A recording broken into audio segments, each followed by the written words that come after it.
नमस्कार साथियों, आप सभी का स्वागत है आपके अपने channel triple R defence academy पर। हम लोग आज सामान्य ज्ञान का टेस्ट नंबर 5 लगाने वाले हैं। यहाँ पर आपको वो सिलेक्टेड क्वेश्चन मिलेंगे जो आपकी पिछली परीक्षाओं में पूछे गए हैं। जो आपकी आने वाली परीक्षा यानी बीएसएफ ट्रेडमैन की आपकी एग्ज़ाम जो लगी हुई है उसके एग्ज़ाम की दृष्टि से ये क्वेश्चन जो है आपके लिए काफ़ी महत्वपूर्ण साबित होने वाले हैं। तो आप हमारे साथ बने रहिएगा। यहाँ पर आपको क्वेश्चनों को रटने की बिल्कुल ज़रूरत नहीं है, हमारे साथ एक्स्ट्रा पॉइंट के साथ में समझते चलिएगा। अगर आपको इस सेशन पसंद आए तो वीडियो को लाइक करिएगा। चैनल पर अगर हमारे साथ पहली बार जुड़े हों तो चैनल को सब्सक्राइब कर लीजिएगा, क्योंकि आने वाले समय आपको इसी प्रकार की कंटेंट के साथ वीडियो प्राप्त होती रहेंगी। तो चलिए चालू करते हैं हमारा जो आज का सेशन है उसकी ओर। चलिए हम लोग देख लेते हैं हमारा जो आज का पहला प्रश्न है उसकी ओर। तो यहाँ पर हमारा पहला प्रश्न है, आपको बताना है कि उत्तरी ध्रुव की खोज किसने की थी। जी हाँ, आपको बताना है कि उत्तरी ध्रुव की खोज किसने की थी। तो यहाँ पर अगर हम लोग बात कर लेते हैं इसके राइट आंसर की। जी हाँ, उत्तरी ध्रुव की जो खोज की थी ये की थी रॉबर्ट पियरे ने, यानी ऑप्शन नंबर ए बिल्कुल राइट आंसर होगा, याद रखिएगा। रॉबर्ट पियरे, हाँ रॉबर्ट पियरे ने जो की थी उत्तरी ध्रुव की खोज की थी। चलिए आगे देख लेते हैं इससे जुड़े हुए जो और भी पॉइंट आपके एग्जाम में पूछे जाने की संभावना है उसके बारे में हम लोग देख लेते हैं। तो यहाँ पर ये कुछ भौगोलिक खोजें हैं जिनको आपको देखकर एग्जाम में जाना है, क्योंकि यहाँ से आपके 1 से 2 नंबर आपको देखने को मिल सकते हैं। तो यहाँ पर आपसे अगर पूछे कि उत्तरी ध्रुव की खोज किसने की तो आप लोगों का आंसर होगा रॉबर्ट पियरे। वहीं अगर बात कर लेते हैं दक्षिणी ध्रुव की तो आपका एमंडसेन राइट आंसर होगा, याद रखिएगा। बात कर लेते हैं सौरमंडल। जी हाँ, काफ़ी बार पूछा गया तो सौरमंडल की खोज कोपरनिकस ने की है। वहीं अगर बात कर लेते हैं हवाई द्वीप समूह की तो ये आपका कैप्टन कुक, याद रखिएगा। कैप्टन कुक ने जो है हवाई द्वीप समूह की खोज की थी। वहीं आपसे पूछ लेगा कि स्वेज नहर का निर्माण जो है किसने किया था, तो ये था फर्डिनंद द लेपेप्स, याद रखिएगा। वहीं अगर बात कर लेते हैं ग्रहों की जो गति का नियम, याद रखिएगा, ये काफ़ी बार एग्जाम में पूछा गया है कि ग्रहों का गति का नियम किसने दिया था, तो ये केपलर ने दिया था। अमेरिका की खोज की अगर बात करते हैं तो ये कोलंबस ने की थी। वहीं अगर भारत की खोज की बात करते हैं तो ये वास्को डिगामा, याद रखिएगा, भारत की खोज जो की थी ये वास्को डिगामा ने की थी। चलिए आगे देख लेते हैं हमारा जो अगला क्वेश्चन है उसकी ओर। तो हमारा अगला क्वेश्चन आपको बताना है व्हाइट हाउस किस देश का प्रसिद्ध स्थान है। जी हाँ, व्हाइट हाउस जो है ये किस देश का प्रसिद्ध स्थान है। तो व्हाइट हाउस जो है ये वाशिंगटन डीसी का है, याद रखिएगा। जी हाँ, वाशिंगटन डीसी का ये प्रसिद्ध स्थान है। चलिए आगे देख लेते हैं इससे जुड़े हुए कुछ तथ्य जो आपके एग्जाम में पूछे जाने की संभावना है। यहाँ पर विश्व प्रसिद्ध कुछ स्थान हैं जो आपके काफ़ी बार एग्जाम में पूछे गए हैं। तो आपसे पूछ लेगा कि ओपेरा हाउस जो है किस देश में स्थित है, तो ये आपका सिडनी ऑस्ट्रेलिया, याद रखिएगा, सिडनी ऑस्ट्रेलिया में स्थित है। वहीं अगर बात कर लेते हैं एफिल टावर की तो ये आपका पेरिस फ्रांस, याद रखिएगा, पेरिस फ्रांस। बात कर लेते हैं मर्डेका पैलेस की तो ये आपका जकार्ता इंडोनेशिया में है, याद रखिएगा। वहीं अगर हम लोग बात कर लेते हैं झुकी मीनार तो ये आपका पीसा इटली, याद रखिएगा, पीसा इटली। अगर बात कर लेते हैं स्टैचू ऑफ लिबर्टी की तो ये आपका न्यूयॉर्क यूएसए, याद रखिएगा, काफ़ी बार एग्जाम में आपके पूछा भी गया है कि स्टैचू ऑफ लिबर्टी किस देश में स्थित, तो न्यूयॉर्क में, और न्यूयॉर्क शहर के किस यानी यूएसए के शहर न्यूयॉर्क में। चलिए आगे देख लेते हैं हमारा जो अगला क्वेश्चन है उसकी ओर।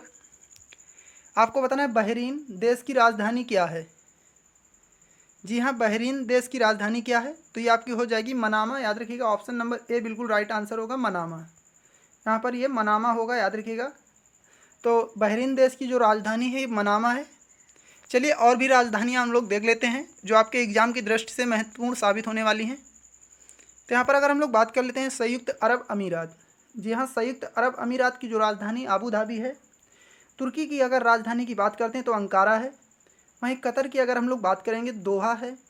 जापान की अगर बात कर लेते हैं तो टोक्यो है, याद रखिए, जापान की जो राजधानी टोक्यो है। इंडोनेशिया की अगर बात कर लेते हैं तो जकार्ता है। वहीं अगर हम लोग बात कर लेते हैं थाईलैंड की तो बैंकॉक हो जाएगी। न्यूजीलैंड की बात करें तो वेलिंगटन। वहीं ऑस्ट्रेलिया की अगर हम लोग बात करते हैं तो कैनबरा। तो ये राजधानियाँ आपको देख लेना है, एक बार से आपको वीडियो को रोक करके इसको रिपीट कर लेना है। तो ये राजधानियाँ जो आपके एग्जाम में पूछी जा सकती हैं। चलिए आगे देख लेते हैं हमारा जो अगला क्वेश्चन है उसकी ओर। हमारा अगला क्वेश्चन है, आपको बताना है जहांगीर का वास्तविक नाम क्या था। जी हाँ, जहांगीर का जो वास्तविक नाम क्या था आपको बताना है। तो ऑप्शन की अगर बात कर लेते हैं सलीम, जलालुद्दीन, वीर साल, महावत खान।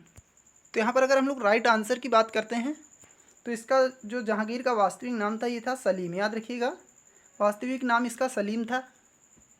चलिए आगे देख लेते हैं आगे बढ़ने से पहले आप लोगों से एक रिक्वेस्ट है कि अगर आपको ये सेशन पसंद आ रहा हो तो वीडियो को जरूर लाइक करिएगा, अपने दोस्तों को ज़रूर शेयर कर दीजिएगा।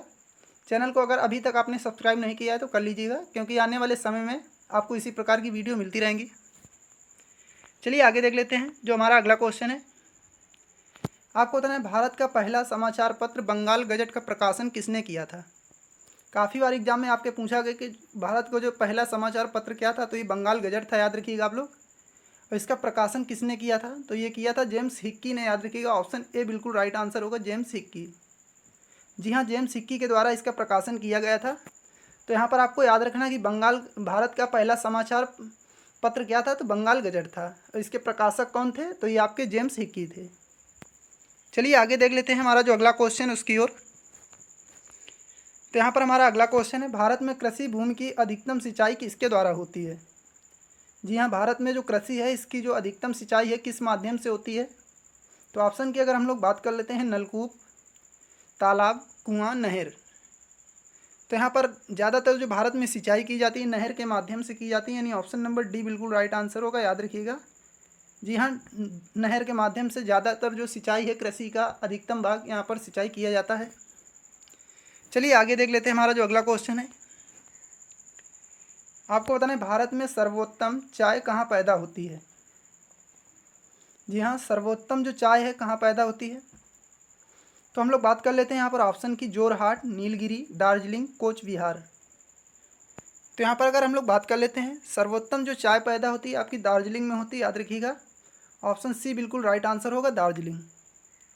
चलिए आगे देख लेते हैं हमारा जो अगला क्वेश्चन है। तो हमारा अगला क्वेश्चन है, पृथ्वी के सर्वाधिक निकट ग्रह कौन सा है।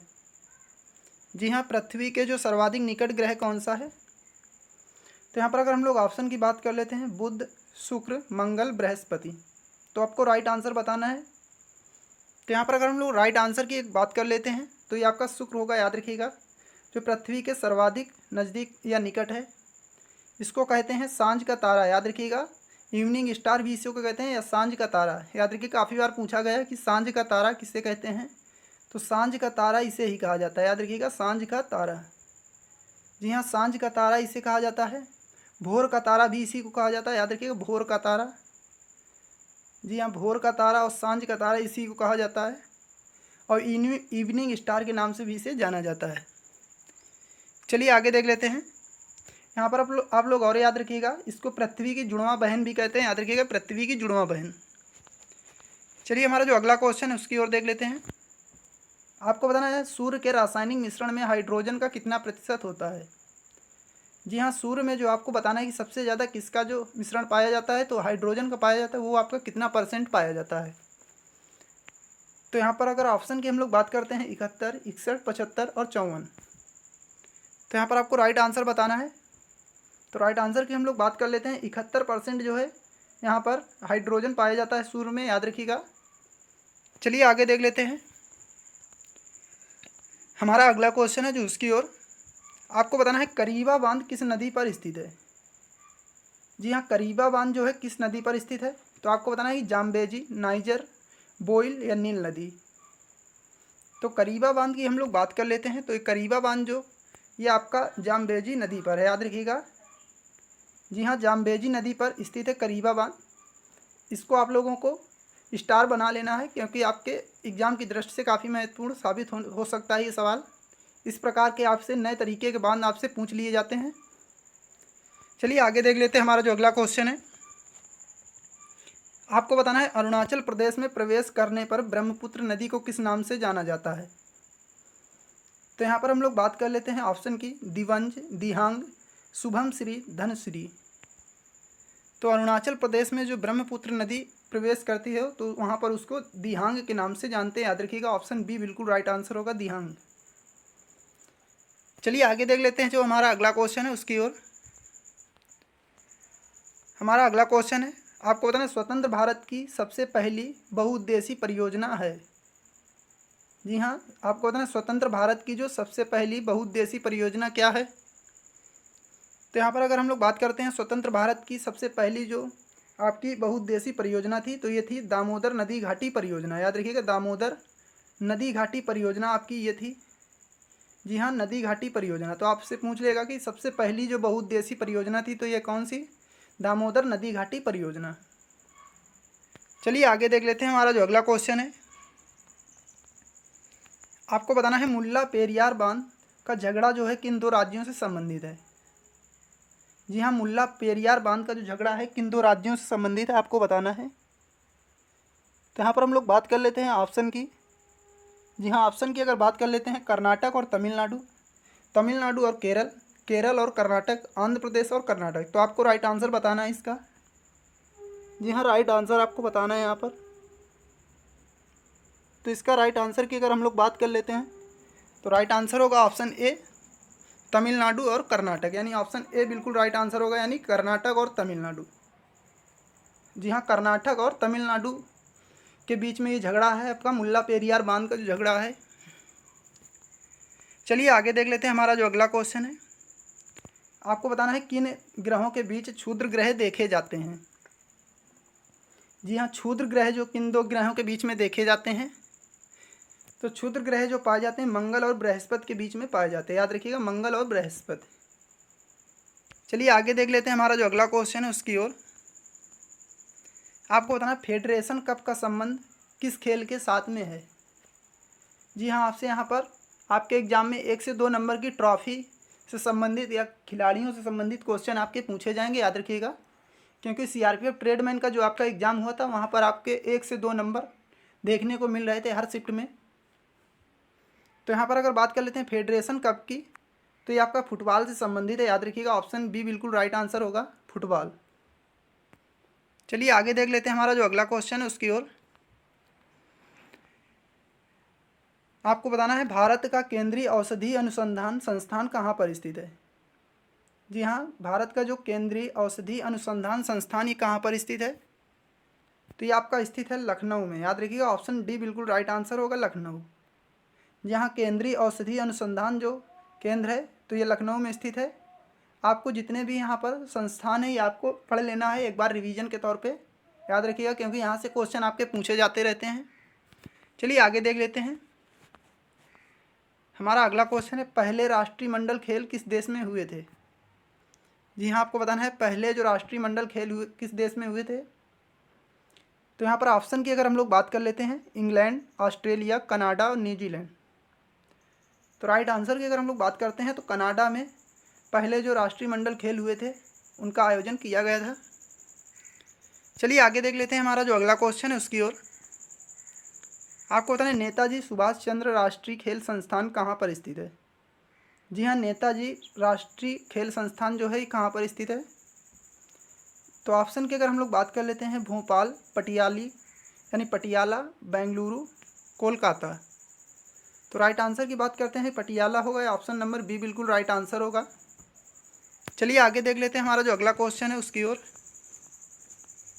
तो हमारा अगला क्वेश्चन है पंचायती राज प्रणाली पहले किन दो राज्यों में लागू की गई थी?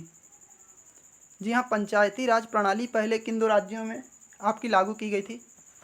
काफ़ी बार आपके एग्जाम में पूछा भी गया है, तो आपका ये स्टार क्वेश्चन है, आप लोग इसको याद रखिएगा। महत्वपूर्ण क्वेश्चन है, आपके शिफ्ट में पूछा भी जा सकता है। तो यहाँ पर अगर हम लोग बात कर लेते हैं ऑप्शन की, तो ऑप्शन ए में हमारा है आंध्र प्रदेश और राजस्थान। अगर बी की बात करते हैं असम और बिहार। सी की अगर बात कर लेते हैं अरुणाचल प्रदेश और उत्तर प्रदेश। अगर डी नंबर की हम लोग बात करते हैं पंजाब और चंडीगढ़। तो यहाँ पर राइट आंसर की अगर हम लोग बात करते हैं, ऑप्शन ए बिल्कुल राइट आंसर होगा, आंध्र प्रदेश और राजस्थान। जी हाँ, पंचायती राज प्रणाली जो है आंध्र प्रदेश और राजस्थान में पहले लागू की गई थी। चलिए आगे देख लेते हैं। हमारा अगला क्वेश्चन जो है, आपको बताना है भारत के संविधान के उद्देशिका में कितनी बार अब तक संशोधन किया जा चुका है? जी हाँ, तो यहाँ पर उद्देशिका में जो संशोधन अब तक किया जा चुका है, एक बार केवल किया गया। याद रखिएगा, एक बार। इसमें आपके 3 शब्द जोड़े गए थे। जी हाँ, 3 शब्द आपके जोड़े गए थे, समाजवादी, पंथनिरपेक्ष और अखंडता। चलिए आगे देख लेते हैं। हमारा जो अगला क्वेश्चन है उसकी ओर, आपको बताना है भारतीय संविधान का अंतिम व्याख्याता है। जी हाँ, भारतीय संविधान का अंतिम व्याख्याता कौन होगा? तो ऑप्शन की बात कर लेते हैं, उच्च न्यायालय, सर्वोच्च न्यायालय, केंद्रीय मंत्रिमंडल, राष्ट्रपति। तो राइट आंसर की अगर हम लोग बात कर लेते हैं, सर्वोच्च न्यायालय जो है संविधान का अंतिम व्याख्याता होगा, याद रखिएगा आप लोग। चलिए आगे देख लेते हैं। हमारा अगला क्वेश्चन जो है, आपको बताना किस व्यक्ति को द्वितीय अशोक कहा जाता है। जी हाँ, किस व्यक्ति को द्वितीय अशोक के नाम से जाना जाता है।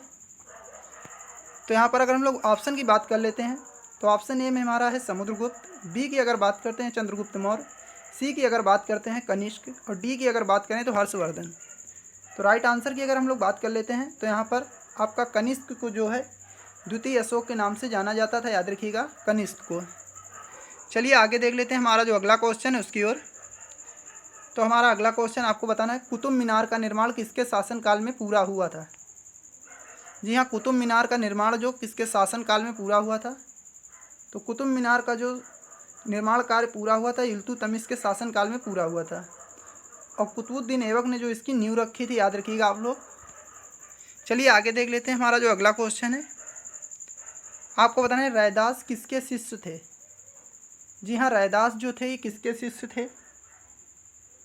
तो यहाँ पर अगर हम लोग बात कर लेते हैं रैदास की तो ऑप्शन देख लेते हैं रामानंद, विशंभर, कबीर और सूरदास।